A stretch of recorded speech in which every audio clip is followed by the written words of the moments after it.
Yo minasan, mari kita lanjutkan cerita Sakamoto Days chapter 69 sampai 71. Sebelum saya lanjut, siapa tahu ada yang ingin berdonasi, silakan klik link Saweria yang ada di deskripsi ya. Diawali dari Sakamoto yang melihat kepala rusa di hutan, Sakamoto sangat terkejut karena dia menyangka itu adalah Kashima. Namun ternyata itu hanyalah rusa besar yang langsung dijinakkan oleh Akira. Tiba-tiba, tim Sakamoto terkejut melihat para binatang yang bertingkah aneh. Hal itu membuat Sakamoto mengkhawatirkan keadaan Shin. Kembali pada kelompok Shin yang telah memutuskan untuk bertarung melawan Shinaya, di mana Kaji menyampaikan bahwa dia punya ide. Apakah Shin mau membantunya? Gaku yang memperhatikan keduanya justru melapor pada Kashima karena penglihatan sebelah kirinya sedikit kabur. Kashima justru menegur Gaku agar tidak terlalu memaksakan tubuh Shinaya. Kaji pun menyampaikan pada Shin bahwa dia cukup yakin bahwa Shinaya sedang dikendalikan oleh orang lain. Dan si pengendalinya berada di suatu tempat yang entah ada di mana. Shin menanyakan bagaimana Kaji bisa tahu. Kaji menjawab singkat, dari suaranya. Kaji mendengar sesuatu yang berasal dari kacamata Shinaya. Shin tidak percaya bagaimana bisa Kaji mengetahuinya. Gaku pun merasa Kaji adalah orang yang menarik. Kaji pun mengingatkan Shin bahwa musuh akan segera datang. Benar saja, Shinaya datang dari belakang mereka. Tetapi Kaji lebih dulu mendorong Shin untuk menghindari serangan itu. Ternyata Kaji menyadari bahwa pergerakannya sedikit nge-lag. Makanya dia bisa menghindari serangannya. Namun karena kuatnya serangan Shinaya, tebing itu pun retak dan menjatuhkan ketiganya ke sungai. Setelah keluar dari sungai, Shin dan Kaji menyadari bahwa mereka ada di sebuah gua. Namun Shin masih penasaran bagaimana bisa Kaji menghindari serangan Shinaya tadi dan apa maksud Kaji mengatakan nge-lag.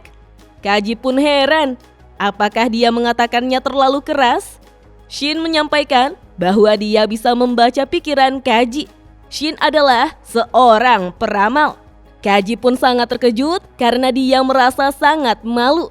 Kaji pun menjelaskan bahwa alat yang dipakai Shinaya belum terlalu sempurna dan menyebabkan sedikit nge-lag. Kaji bisa mendengar suara operatornya meski suaranya sangat lemah. Tapi Kaji bisa mendengar suaranya. Jika si operator melancarkan sebuah pukulan, maka selang 0,5 detik kemudian, Shinaya juga akan mengikutinya. Jika Kaji bisa memanfaatkan waktu lag tersebut, maka dia bisa memprediksi pergerakannya. Tapi, jika hanya Kaji sendiri, yang bisa dia lakukan hanyalah menghindari serangannya. Maka dari itulah, Kaji meminta bantuan Shin. Shin pun berteriak bahwa dia tidak bisa mendengar isi kepalanya. Kaji pun mengingatkan bahwa Shin adalah seorang peramal. Shin pun akhirnya mengerti untuk membaca pikiran Kaji saja, sehingga mereka berdua bisa membaca pergerakannya. Gaku dan Shinaya kini mulai melancarkan serangannya. Kaji yang mendengar suaranya pun tahu bahwa dia berniat melancarkan pukulan lurus ke depan. Siapa sangka Shin justru terkena serangan Shinaya, sedangkan Kaji mampu menghindarinya. Kaji pun bingung dengan apa yang terjadi. Seharusnya Shin sudah membaca pikirannya. Shin yang kesakitan merasa ini percuma karena waktu yang dibutuhkan Kaji untuk menerjemahkan gerakan lawan ke dalam pikirannya terlalu lama. Kaji lantas mengingatkan Shin bahwa Shinaya menuju ke arahnya. Dan kita pun diperlihatkan bagaimana Shinaya menendang tepat di wajah Shin lagi sampai membuatnya terlempar minasan.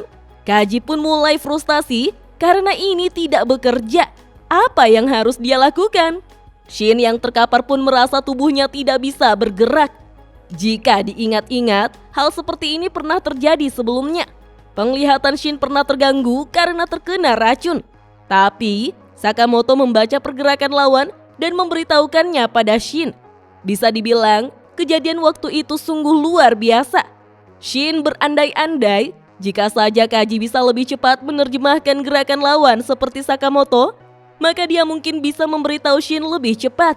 Shin pun perlahan bangkit dan mengingat ucapan nenek yang merawatnya bahwa 5 menit adalah batas maksimal Shin. Tapi kalau Shin ingin mati, Shin bisa pakai sesukanya. Shin berbicara pada dirinya sendiri bahwa berdiam diri mendengarkan sebuah instruksi tidaklah keren. Shin harus mengambil inisiatif dan melampaui batasannya. Kita pun diperlihatkan bagaimana Shin yang sekarang mampu menghindari serangan Shinaya. Hal itu membuat Gaku memuji gerakan Shin. Dalam pandangan Shin yang melihat masa depan, dia terus berusaha untuk bisa memprediksi pikiran Kaji selangkah lebih depan darinya. Ketika Shinaya datang dengan cepat untuk menyerang, Shin mampu menghindar sehingga Kaji terkejut melihatnya. Bahkan, Shin mampu membalas dengan menendang kepala Shinaya.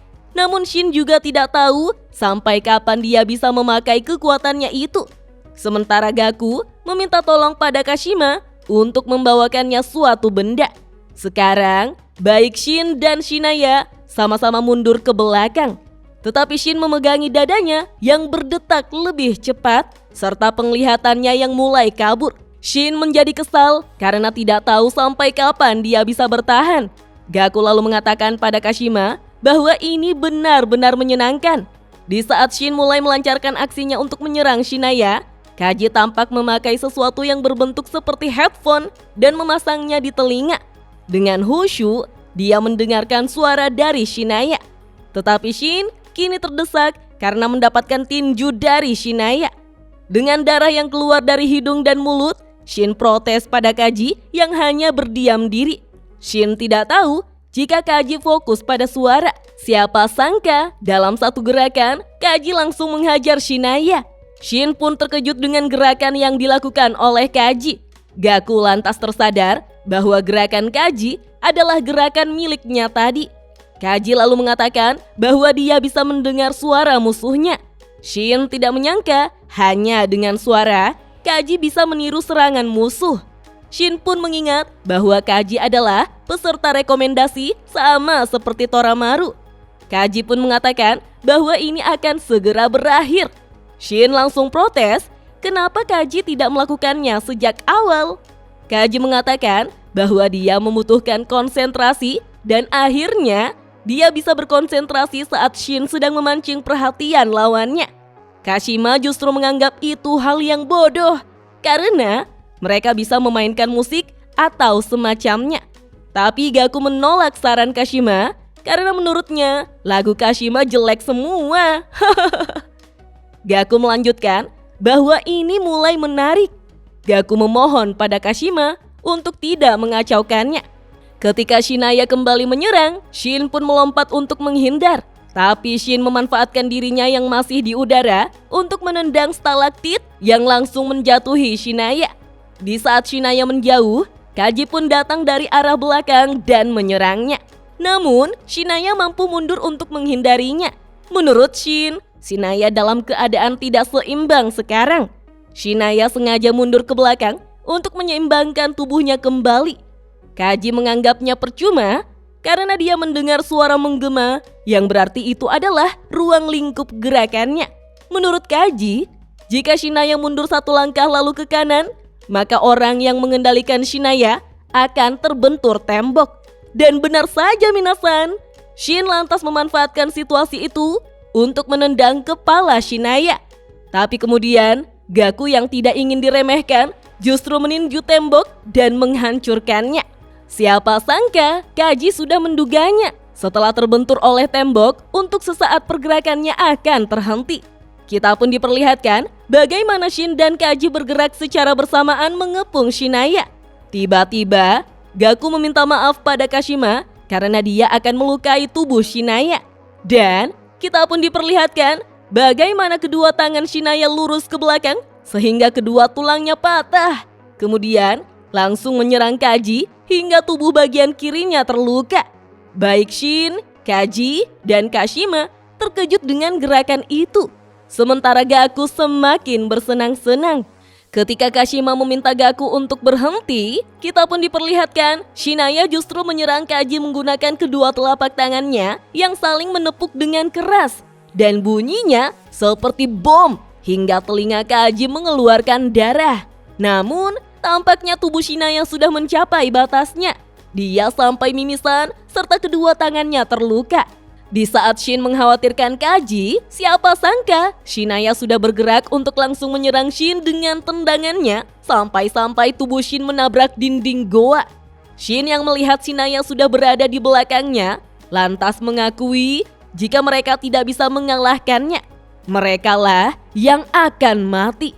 Namun, di situasi genting seperti itu, Sakamoto sudah datang untuk melindungi Shin dan menendang Shinaya hingga terlempar. Shin sangat terkejut melihat Sakamoto yang mengkhawatirkannya. Gaku pun langsung mengingat Sakamoto, namun Kashima sangat ketakutan melihat sosoknya dan bertanya-tanya apa yang dilakukannya di sini.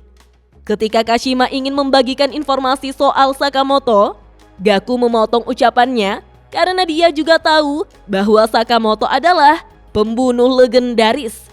Sebelumnya, Gaku sudah pernah bertemu dengannya di JAA. Gaku yang memakai obat tetes mata mengatakan bahwa dia selalu berharap akan hadirnya sebuah kesempatan untuk bertarung melawan Sakamoto. Sekarang, Sakamoto pun mulai bersiap bertarung dan menanyakan apa Shinaya yang melakukan semua ini. Semua orang terlihat terkapar kecuali Shin. Tapi Shinaya langsung mengambil batu untuk dilemparkannya dengan keras ke arah Sakamoto. Untung saja Sakamoto mampu memblokirnya hanya dengan tangan kosong sekaligus melindungi Shin. Namun Shinaya sudah ada di depan matanya untuk menyerang. Kerennya, Sakamoto mampu menghindarinya sehingga Shinaya meninju dinding gua yang retak seketika. Sakamoto pun mengamati ada air yang mengalir dari dinding bekas tinju Shinaya. Dia pun meminta Shin untuk menjauh dari tempat itu sembari membawa Kaji yang terluka. Shin pun tampak sedih karena dia masih belum cukup kuat. Tapi Sakamoto memperbaiki ucapannya bahwa dia mempercayakan yang di sana kepada Shin. Sontak, Shin sangat senang dan langsung bersemangat untuk memanjat dinding goa sambil membawa Kaji.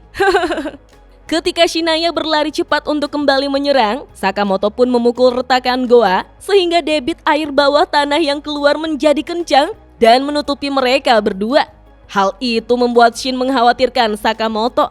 Kita pun diperlihatkan bagaimana Sakamoto dan Shinaya terbawa oleh arus yang kencang keluar dari goa. Namun siapa sangka keduanya masih melanjutkan pertarungan di dalam air. Kashima yang menatap tingkah laku Gaku pun menanyakan apa yang dia lakukan. Gaku hanya menjawab bahwa dia sedang berenang. Pada tebing tinggi di pinggir pantai, retakan pun muncul dan mengeluarkan air yang meluap. Begitupun dengan Sakamoto dan Shinaya. Sakamoto lalu melihat bangkai pesawat yang mereka tumpangi sebelumnya dan terjatuh ke kokpit bersama Shinaya. Di saat Shinaya terbentur di kursi pilot, Gaku pun heran karena dia tidak bisa membuat Shinaya bergerak. Rupanya, Sakamoto mengurungnya dengan sabuk pengaman di kursi pilot. Dengan sangat marah, Sakamoto mengatakan jika lain kali Shinaya melukai teman-temannya, maka dia akan menerima akibatnya. Sakamoto lantas menarik kursi pilot yang diduduki Shinaya untuk langsung dilemparkannya hingga memantul di dinding. Saat Shinaya berhasil keluar dari kursi itu, dia pun berusaha menghentikan laju tubuhnya. Namun Sakamoto dengan cepat sudah membawa koper untuk dihantamkannya pada Shinaya. Tidak tinggal diam, Shinaya justru menarik plat di lantai untuk membelah koper tersebut. Barang-barang yang berserakan di udara kemudian dimanfaatkan oleh Sakamoto untuk mengambil sebuah buku dan dijadikannya senjata. Sakamoto memakainya untuk menghajar kepala Shinaya hingga membuatnya terlempar keluar pesawat. Shinaya pun kembali menghentikan laju tubuhnya dengan wajah yang penuh luka. Sementara Gaku mengerti kenapa bos alias Lur begitu mewaspadai Sakamoto. Jika mereka tidak segera membunuhnya, Sakamoto bisa menyebabkan banyak masalah ke depannya. Tapi, kemana perginya Sakamoto? Tiba-tiba, goncangan terjadi menyebabkan tubuh Shinaya terlempar ke udara. Rupanya, Sakamoto baru saja mendarat di sayap pesawat dengan kerasnya. Sakamoto lalu memanfaatkan jeda waktu selama Shinaya berada di udara untuk mengambil roda pesawat dan memutarnya. Sakamoto pun menaiki roda pesawat, kemudian bisa langsung sampai di tempat Shinaya berada. Sakamoto lantas memakai roda pesawat tadi untuk menghajar Shinaya. Dengan kacamata yang mengeluarkan listrik, tanda sambungannya dengan Shinaya telah terputus, Gaku yang menatap Sakamoto pun merasa pertarungan tadi sungguh menyenangkan. Sekarang, tubuh Shinaya terjatuh dari langit dengan sangat kencang dan menabrak sayap pesawat lalu kembali terjatuh hingga ke pantai. Sakamoto yang kini telah mengalahkan lawannya merasa matahari begitu menyilaukan. Wah, chapter yang keren sekali ya minasan. Kita lanjut saja ke video selanjutnya ya. Dah.